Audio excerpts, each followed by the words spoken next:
Ginpanugyanan ni Monsignor Militon Oso kay 3rd District Representative Lawrence Defensor nga i-double check sini ang mga proyekto sa tertiary distrito bangod posible nga may ara pa sang substandard nga mga flood control projects.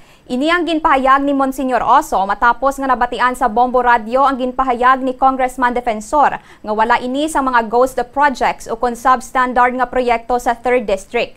Ini kasunod man sang nabato ni Monsignor nga mensahe kag litrato sang lugar kag project billboard sa Tigom River sa Barangay Bacan, Cabanatuan, Iloilo nga nagabalor sang 146 million pesos kag ang kontraktor amo ang IBC contractor kag wala pa natapos apang ang contract completion date sini amo sang January 2025.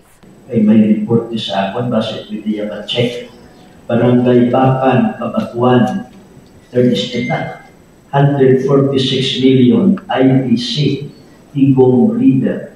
Supposedly, tapos na sa January 25, 2025, pero ang bulitigin pa nasa 25. Kasi may inspection ninyo, mga media, ang ito mapaabot na doon sa kongresista sa 3rd District. Sa interview naman sang Bombo Radio kay Defensor, iya ginpahayag nga bukas ang iya distrito sa bisan sino nga luyag mag-imbestigar sang mga proyekto. Sunod sa iya ang mga proyekto nga napangayuan sang pondo, amo man ang ginarekomendar sang local government units nga mas nakahibalo sang sitwasyon kag kinahanglanon sang tagsa-tagsa ka lugar. Gilayon man ini ginapasa sa Department of Public Works and Highways kag gina-verify man sang opisina sang kongresista.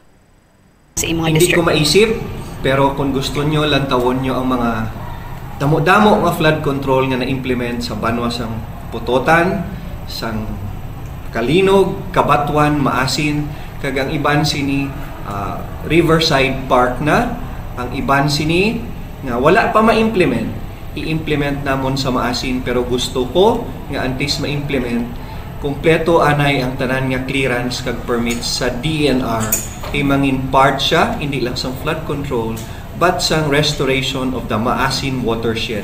Nga ginaplano naton nga imbitaron ang architect sang Iloilo Esplanade to guide the contractor, DPWH, and the DNR in implementing a flood control that is nature-based, a flood control that will blend with the environment, and will make the Maasin watershed a premier environmental park in the province.